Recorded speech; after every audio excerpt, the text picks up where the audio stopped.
Yoldaşlar, hər vaxtınız xeyir olsun. Bugün sizlər üçün qanunvericiliyin ən əsas mövzularından biri hesab olunan karguzarlığın aparılmasına dair təlimatı izah edəcəm. Diqqətlə qulaq asın və bu cür videoların davamlı paylaşılmasını istəyirsinizsə, kanalıma abunə olub bildiriş butonunu da açıq saxlamağı unutmayın. Deməli, bildiyimiz kimi yoldaşlar, karguzarlığın aparılmasına dair təlimat dövlət orqanlarında, dövlət mülkiyyətində olan və paylarının, səhmlərinin nəzarət zərfi dövlətə məxsus olan hüquqi şəxslərdə və büdcə təşkilatlarında karguzarlığın aparılması işini, sənədlərin hazırlanmasını, qeydiyyatını, hərəkətini, icrasını, uçotunu və arxivə verilməsini tənzimləyir. Yerli icra hakimiyyəti orqanlarında karguzarlıq, rayon şəhər icra hakimiyyəti başçılarının aparatlarında sənədlərlə iş barədə təlimat əsasında aparılır.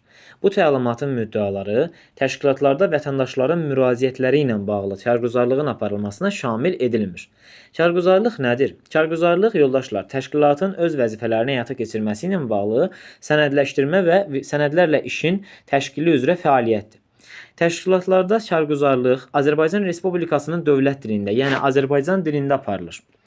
Təşkilatlarda karguzarlığın aparılması dəftərxana və yaxud da xüsusi olaraq bu məqsəd üçün ayrılan əməkdaşlar, yəni karguzarlıq xidməti tərəfindən həyata keçirilir. Karguzarlıq xidməti tərəfindən bu təlimatın tələblərinə riayət olunmasına nəzarəti təşkilat rəhbərliyi həyata keçirir. Tabi təşkilatlarda karguzarlığın aparılması qaydalarına riayət olunması üzərində nəzarətin həyata keçirilməsi vəzifəsini onların baş təşkilatları aparır. Amma karguzarlığın aparılmasına dair təlimata əsasən, yəni bu təlimatın tələblərinə riayət olunmasına ümumi nəzarəti isə, yəni ölkə üzrə nəzarəti isə Prezident Administrasiyasının vətəndaşların müraciəti və sənədlərlə iş şöbəsi həyata keçirir. Deməli yoldaşlar, karguzarlıq xidmətinin bir sıra vəzifələri var. Bunlar hansılardır? Sənədləri göndərmək, poçt, elektron poçt, faks, telefonoqram, feld yer rabitəsi vasitəsilə karguzarlıq xidmətinə bilavasitə daxil olan sənədləri qəbul etmək, qeydə almaq, aidiyyatı üzrə bölüşdürmək və icraçılara çatdırmaq, sənədlərin icra müddətinə nəzarət eləmək, bu təlimatın tələblərinə uyğun sənədlərin tərtibinə və arxivləşdirilməsinə nəzarət eləmək, icra olunan sənədləri struktur bölmələrdən tələb eləmək, sənədlərin surətini çıxarmaq, yəni kopyalarını çıxarmaq, çoxaltmaq, stenografiya işlərini həyata keçirmək, sənədləri işlərin nomenklatoru üzrə formalaşdırmaq və arxivə təhvil vermək, sənədləri qoruyub saxlamaq və xidməti zərurətlə əlaqədar onlardan istifadəni təmin etmək, karguzarlığın müntəzəm surətdə təkmilləşdirilməsi, yəni inkişaf olunması məqsədi ilə təşkilatın bütün fəaliyyət sahələrində karguzarlıq işinə metodiki rəhbərliyi həyata keçirmək, karguzarlığı aparan işçilərin peşə hazırlığını artırmaq, tabe təşkilatlarda karguzarlığın aparılmasına nəzarət eləmək karguzarlıq xidmətinin əsas vəzifələridir.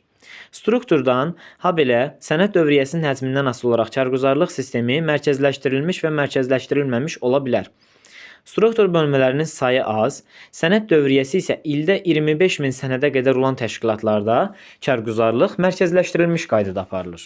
Strukturun mürəkkəb, həmçinin sənəd dövriyyəsi isə ildə 25 min sənəddən çox olan, habelə struktur bölmələri ayrı-ayrı ərazilərdə yerləşən təşkilatlarda karguzarlıq mərkəzləşdirilməmiş qaydada həyata keçirilir. Mərkəzləşdirilmiş karguzarlıq sistemində sənədlərin və qeydə alınması tələb olunmayan korespondensiyanın 16 nömrəli əlavənin, yəni qəbulunu, göndərilməsini, uçotunu, struktur bölmələrdə paylanmasını, bölüşdürülməsini, sənədlərin qeydə alınmasını, rəsmiləşdirilməsini, təsdiqlənməsini, işlərin formalaşdırılmasını karguzarlıq xidməti həyata keçirir. Bir sözlə, mərkəzləşdirilmiş karguzarlıq sistemində bütün işləri, sənədlərlə bağlı olan bütün prosedurları, bütün fəaliyyəti karguzarlıq xidməti özü həyata keçirir. Amma mərkəzləşdirilməmiş karguzarlıq sistemində isə biraz fərqlidir. Burada sənədlərin qeydə alınmasını, rəsmiləşməsini, işlərin formalaşdırılmasını struktur bölmələr həyata keçirir. Karguzarlıq xidməti isə sənədlərin və qeydə alınması tələb olunmayan korespondensiyanın qəbulunu, göndərilməsini, uçotunu, sənədlərin struktur bölmələrə paylanmasını həyata keçirir. Deməli yoldaşlar, mərkəzləşdirilmiş karguzarlıq sistemində biz dedik ki, struktur bölmələrin sayı az, sənəd dövriyyəsi isə ildə 25 min sənədə qədər olan təşkilatlarda olur. Amma struktur mürəkkəb, sənəd dövriyyəsi isə 25 min sənəddən çox olan, habelə struktur bölmələri ayrı-ayrı ərazilərdə yerləşən təşkilatlarda isə karguzarlıq mərkəzləşdirilməmiş qaydada aparılır. Bu mərkəzləşdirilməmiş karguzarlıq sistemində sənədlərin qeydə alınması və rəsmiləşməsi, həmçinin işlərin formalaşması işlərini struktur bölmələr həyata keçirir. Yerdə qalan bütün funksiyaları isə karguzarlıq xidməti özü həyata keçirir. Amma mərkəzləşdirilmiş karguzarlıq sistemində isə sənədlərin qeydə alınmasını da, korrespondensiyanın qəbulunu da, göndərilməsini də, sənədlərin rəsmiləşməsini, işlərin formalaşmasını hər birini karguzarlıq xidməti özü həyata keçirir. Təşkilatların və struktur bölmələrin rəhbərləri dəyişdiriləndə, yəni bir rəhbərin yerinə başqa bir rəhbər gələndə vəzifəyə, işlər və ya icrada olan hər hansı bir sənəd akt üzrə qəbul olunur və təhvil verilir. Aktın bir nüsxəsi karguzarlıq xidmətində saxlanılır. İşdən çıxarıldıqda və yaxud da başqa işə keçirildikdə, iş yeri dəyişdirildikdə, icraçı onda olan işləri və sənədləri bu vəzifəyə yeni təyin olan, həmçinin həmin vəzifəni müvəqqəti icra edən şəxsə akt üzrə təhvil verməlidir. Aktda bütün işlər və ayrı-ayrı sənədlər icra vəziyyəti göstərilməklə sadalanır. Təşkilatlarda sərəncam mahiyyətli sənədlərin, yəni qərarların, sərəncamların, əmrlərin yaranmasının hüquqi əsasları vardır. Deməli, yoldaşlar, qüvvədə olan normativ hüquqi aktların tələbləri, yuxarı təşkilatların konkret tapşırıqları, təşkilatın aparatının işini hüquqi baxımdan tənzimləmək zərurətinin yaranması, təşkilat tərəfindən onun üzərinə düşən vəzifələrin icra edilməsi üçün, səlahiyyətləri daxilində cari təşkilati sərəncamverici və inzibati təsərrüfat fəaliyyətini həyata keçirmək məqsədi ilə sərəncam mahiyyətli sənədlər, yəni qərarlar, sərəncamlar və əmrlər yaradılır. Deməli, yoldaşlar, bildiyimiz kimi sənədlərin hazırlanması üçün, işlətmək üçün kağız formaları 93-27-60 dövlətlərarası standart üzrə A4 və A5 formatlı blank və kağızlardan istifadə edilir. Deməli, yoldaşlar, sənəd dövriyyəsi böyük olan təşkilatlarda, yəni mərkəzləşdirilməmiş karguzarlıq sistemində ayrı-ayrı sənəd növləri üçün blanklar tərtib olunur və onların üzərində mətbəə üsulu ilə sənəd növünün adı, yəni qərar, protokol, əmr yazılır. Ayrı-ayrılıqda yazılır. 2 və daha çox təşkilat adından hazırlanan sənədlər blanksız tərtib olunur. Həmin sənədlər təşkilat rəhbərinin imzası və təşkilatın gerbli möhrü ilə təsdiqlənir. Sərəncam mahiyyətli sənədlər üçün blanklar sərəncam sənədləri sistemi formulyar nümunə dövlətlərarası standart üzrə hazırlanır. Blanklar bir nömrəli ağ yazı kağızından hazırlanmalıdır və müstəsna hallarda isə, bütün hallarda yox ha, müstəsna hallarda isə açıq rəngli, zəif boyalı kağız işlətməyə yol verilə bilər. Təşkilatlarda tez-tez təkrarlanan birtipli sənədlər, yəni birtipli sənədlərə hansılar aiddir? Bildiriş və məktub. Birtipli sənədlər tərtib olunan zaman sənədlərin mətbəə üsulu ilə hazırlanan trafaret mətnli blankları tərtib edilə bilər.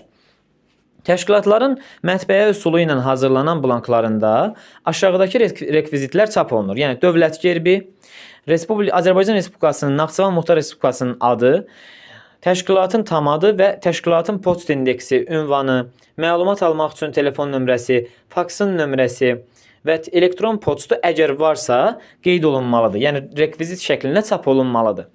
Deməli, yoldaşlar, plan, maliyyə, statistika sənədləri və başqa xüsusi sənədlər qanunvericiliklə müəyyən olmuş qaydada hazırlanıb tərtib olunur. Qanunla yox ha, qanunvericiliklə.